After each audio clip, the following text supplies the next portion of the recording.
Normal regular ভাত দিয়ে এত মজার ফ্রাইড রাইস হয়, তাও আবার চিকেন ভাজা দিয়ে। আমি ঠিক যেইভাবে চিকেন ফ্রাই করে এই ফ্রাইড রাইসটা রান্না করি, আঙুল চেটে পুটে সবাই খায়।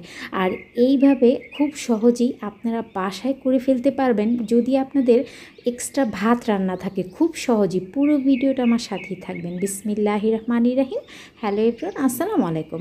তো আমার যেহেতু ভাতটা রান্না করা নেই, তাই প্রথমে আমি এখানে 2 কাপ ভাতের চাল নিয়েছি। এই যে আপনি দেখতেই পাচ্ছেন, ভাতের চালটা আমি 10 মিনিট পানিতে ভিজিয়ে রাখবো, তারপর খুব ভালোভাবে চালটা ধুয়ে নিব। আর আপনারা কিন্তু যদি রান্না করা ভাত থাকে, সেই ভাত দিয়েও কিন্তু খুব সহজে এই ঝরঝরে স্পেশাল ফ্রাইড রাইসটা করে ফেলতে পারবেন বিকেলের নাস্তায়, অথবা কিন্তু আপনারা দুপুরে সকালে বাচ্চার টিফিনেও দিতে পারবেন। এতটা মজার এই ফ্রাইড রাইসটা, আর তৈরি করাও খুবই সহজ। যেই প্যানে আমি ভাতগুলো প্রথমেই রান্না করব, সেই প্যানে আমি তেল দিয়েছি। প্রথমে পরিমাপ মতো পানি দিয়ে দিয়েছি, তারপর সামান্য একটু তেল আর লবণ দিয়ে দিয়েছি। তারপর পানিটা গরম করে আমি ধুয়ে রাখা ভাতের চালগুলো দিয়ে দিয়েছি। এখন নেড়েচেড়ে অপেক্ষা করব চালগুলো সিদ্ধ হওয়ার জন্য। আমি কিন্তু প্রায় 90% মতো আমি ভাতটা রান্না করব, আর 10% যে আমি ফ্রাইড রাইস করব সেটাতেই কিন্তু ভাতটা হয়ে যাবে। এই যে দেখুন ভাতটা কীরকম হবে, এটা কিন্তু একদম নরম করে ফেলা যাবে না, একটু নেড়ে চেড়ে দিলে নিচে আর লেগে যাবে না ভাতটা। চুলা আঁচটা মিডিয়ামে রেখে আস্তে আস্তে ভাতটা হতে থাকবে। যেহেতু এটা ভাতের চাল, হতে কিন্তু একটু সময় লাগবে। আমার চালটা হতে 15 মিনিটের মতো সময় লেগেছে, আপনাদের আরও কম বেশি সময় লাগতে পারে। এই যে হয়ে গিয়েছে, এখন আমি কি করছি, আমি এই পানি থেকে ভাতগুলো এইভাবে ঝরিয়ে নিব। এই যে একটা স্ট্রেনারে নিয়ে নিয়েছি, ভাতগুলো এইভাবে আমি ছড়িয়ে দিচ্ছি। তারপর স্ট্রেনারে আমি ভাতগুলো এইভাবে রেখে দিব। এখন অন্যদিকে আমি যেই একটা চিকেন ফ্রাই করব, সেটা আপনারা মেরিনেট করে রেখে দিতে পারেন নর্মাল ফ্রিজে। শুধু রাইসটা করার আগে ভেজে দিলে কিন্তু হয়ে যাবে। এখানে মুরগির বুকের মাংস নিয়েছি, আপনারা চাইলে কিন্তু মুরগির অন্য যে কোনো থাইয়ের অংশ নিতে পারেন। আর আদা বাটা, রসুন বাটা, আর দিয়েছি আমি সয়া সস আর লবণ দিয়ে মেখে নিয়েছিলাম। আমি ফ্রিজে রেখে দিয়েছিলাম সারা রাত। এখন আমি নামিয়ে নিয়েছি, একটা ডিম ভেঙে দিচ্ছি, তারপর খুব ভালোভাবে মাখিয়ে নেব। এখন আমি দিয়ে দেব আটা, আর আপনারা চাইলে কিন্তু ময়দাও দিতে পারেন। বাট যেহেতু আটাটা অ্যাভেলেবেল আমাদের বাসায় সবারই থাকে, রুটি খাওয়ার যে আটাটা আছে, আমি সেই আটাটাই কিন্তু নিয়ে নিয়েছি। এখানে প্রায় 1 কাপের মতো আটা দিয়েছি। আটা দিয়ে আমি চিকেনগুলো এইভাবে মাখিয়ে নিচ্ছি। আর চিকেনগুলো কিন্তু একটু শুকনাই হবে, মানে আটাটা আরেকটু দিয়ে একটু শুকনো শুকনো করে মাখিয়ে নেব। তারপর আমি চিকেনটা ডুবো তেলে ভাজবো। আর এইভাবে চিকেনটা ভাজার কারণে চিকেনটা কিন্তু অনেক ক্রিস্পি থাকে, আর চিকেন ফ্রাইটা দিয়ে এভাবে ফ্রাইড রাইস খেতেও খুবই মজা লাগে। এখন আমি আরও কিছু আটা দিয়ে দিচ্ছি, তারপর আমি এইভাবে আটার মধ্যে চিকেনগুলো গড়িয়ে নিচ্ছি। এই যে আপনি দেখতেই পাচ্ছেন সবগুলো চিকেন আমার রেডি। এখন আমি এইভাবে আটাতে গড়িয়ে গড়িয়ে গরম তেলে সবগুলো চিকেন দিয়ে দিচ্ছি। আর চুলার আঁচটা কিন্তু বেশি হাইতে করা যাবে না, চিকেনগুলো পুড়ে যাবে। মিডিয়াম আঁচে রেখে চিকেনগুলো ভেজে নেব। যখন এক পাশ হয়ে যাবে, অপর পাশটা উল্টে দিব। ট্রাস্ট মি, এই চিকেন ফ্রাইটা যে এত মজার। তো আপনারা চাইলে কিন্তু চিকেন বড় বড় টুকরো করেও এইভাবে ভেজে তারপর ছোটো ছোটো করে কেটে দিয়ে দিতে পারেন। বাট আমি যে কাজটা করেছি, আমি এখানে শুধু বুকের মাংসগুলো নিয়েছি আর এগুলো ছোটো ছোটো করে কেটে নিয়েছি, তাহলে আর কাটার ঝামেলা নেই।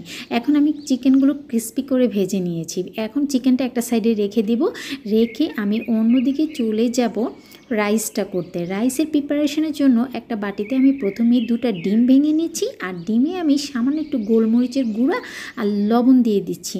দিয়ে খুব ভালোভাবে মিক্স করে একটা সাইডে ডিম দুটো রেখে দিব। প্রথমেই আমি প্যানে তেল দিয়ে দিব, আর আমি যে চিকেন ভেজে নিয়েছিলাম সেই চিকেন ভাজার তেলটা দিয়ে আজকে ফ্রাইড রাইসটা রান্না করব, তাহলে ফ্রাইড রাইসের চিকেনের ফ্লেভারটা খুব ভালো আসে। আমি নিয়েছি প্রায় 3 টেবিল চামচের মতো আমি তেল দিয়ে দিয়েছি। আর এই তেলে প্রথমেই হালকা গরম হলে আমি ডিমটা স্ক্র্যাম্বল করে নিব। প্রথমে ডিমটা দিয়ে তারপর আমি একদম যতটুকু সম্ভব আমার এইভাবে আমি ঝুরা ঝুরা করে নিচ্ছি ডিমটা একদম খুব সুন্দরভাবে একদম ঝুরা ঝুরা করে নিতে হবে। স্প্যাচুলারটা দিয়ে খুব ভালোভাবে ডিমটা যখন ঝুরা হয়ে যাবে, এখন আমি ডিমটা তুলে রাখছি। ওই একই প্যানে 1 টেবিল চামচের মতো বাটার দিয়ে দিচ্ছি। আপনারা চাইলে ঘিও দিতে পারেন অথবা স্কিপ করতে পারেন। বাটার ঘি ছাড়া নর্মাল যে চিকেন ফ্রাইয়ের তেলটা আছে সেটা দিয়েও করতে পারেন, অথবা চিকেন ফ্রাই ছাড়াও তেলটা দিয়ে করতে পারেন। সামান্য একটু রসুন কুচি আর কাঁচামরিচ কুচি দিয়ে দিচ্ছি তেলের সাথে।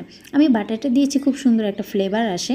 এখন আমি নেড়েচেড়ে রসুনটা ভেজে নিব। যখন রসুনের খুব সুন্দর একটা ফ্লেভার বের হবে, এখানে আমি পেঁয়াজ কুচি দিয়ে দিয়েছি প্রায় 1 কাপের মতো। 1 কাপের মতো পেঁয়াজ দিয়ে রসুন আর কাঁচামরিচের সাথে নেড়েচেড়ে ভেজে নিব। খুব সুন্দর একটা ফ্লেভার বের হবে পেঁয়াজ আর রসুন ভাজার আর কাঁচামরিচের। এখন আমি সবজি অ্যাড করব। আমি গাজর কুচি নিয়েছি, কিছু বরবটি কুচি করে নিয়েছি আর ক্যাপসিকাম নিয়েছি। আপনাদের কাছে যেই সবজি আছে আপনারা কিন্তু সেটাই দিতে পারেন। এখন আমি যে কাজটা করব, প্রথমে গাজরটা দিয়ে দিব আর সবগুলো সবজি একদম মিহি করে কুচি করে নিয়েছি, তাহলে রান্নাটা করতে কিন্তু খুবই সুবিধা হয়। এখন আমি প্রথমে গাজরটা দিয়ে দিচ্ছি, কারণ গাজরটা সিদ্ধ হতে একটু সময় লাগে। 1 মিনিটের মতো গাজরটা আমি এইভাবে পেঁয়াজের সাথে নেড়েচেড়ে ভেজে নিব। যখন গাজরটা ভাজা হয়ে যাবে, এখন আমি বাকি যে সবজিগুলো আছে, ক্যাপসিকাম আর বরবটি কুচি করে নিয়েছিলাম, সেটা দিয়ে দিচ্ছি। তারপর সবগুলো সবজি এইভাবে নেড়েচেড়ে কিছুক্ষণ ভেজে নিব। আর লবণ দিয়ে দিচ্ছি স্বাদ মতো। আর দিয়ে দিচ্ছি 1 চা চামচ গোলমরিচের গুঁড়া।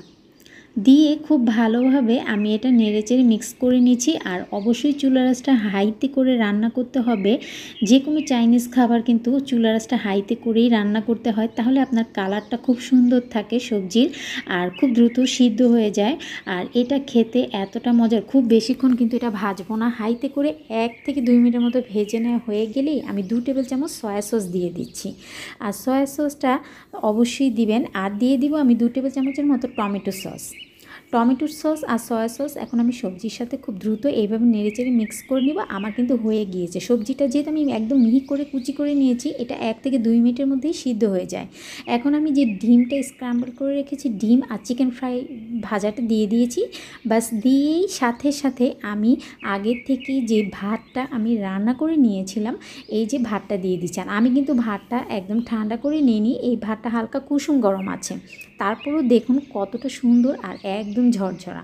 তো আপনারা কিন্তু চাইলে বেঁচে যাওয়া ভাত দিয়ে বা বাসি ভাত দিয়েও এই ফ্রাইড রাইসটা করতে পারেন, যেটা খেয়ে কেউ বুঝবেই না এটা ভাতে করা হয়েছে। এইভাবে চিকেন ফ্রাই দিয়ে একবার হলেও খাবেন, সবার মন কিন্তু আপনি একদম জয় করে ফেলতে পারবেন এই ভাতের চাইনিজ ফ্রাইড রাইসটা। অসম্ভব মজার, বাচ্চা থেকে বড় পছন্দ করে না এই ফ্রাইড রাইসটা, এরকম খুঁজে পাওয়া যাবে না। আর আরও টেস্ট বাড়ানোর জন্য নামানোর আগে আমি 1 টেবিল চামচ চিনি দিয়ে দিচ্ছি। চিনিটা কিন্তু আপনার স্বাদটা অনেক বাড়িয়ে দিবে। তাই আমি যে উপকরণ দিয়েছি চেষ্টা করবেন সবগুলো উপকরণ দিয়ে মিক্স করবেন না। এখন আমি নেড়ে চেড়ে মিক্স করে নিব, কারণ আমার রান্না কিন্তু হয়ে গিয়েছে। আমি চুলাটা অফ করে দিয়েছি। এখন চুলার আঁচটা যদি আমি ধরিয়ে রাখি, তাহলে কিন্তু সবজির কালারটা চেঞ্জ হয়ে যাবে। দেখুন সবজির কালারটা কতটা সুন্দর হয়েছে। আশা করি আজকের এই রেসিপি আপনাদের কাছে ভালো লেগেছে। ভালো লেগে থাকলে অবশ্যই ফ্রেন্ডস এবং ফ্যামিলির সাথে শেয়ার করবেন। আজ এখানে বিদায় নিচ্ছি। আসসালামু আলাইকুম, আল্লাহ হাফিজ।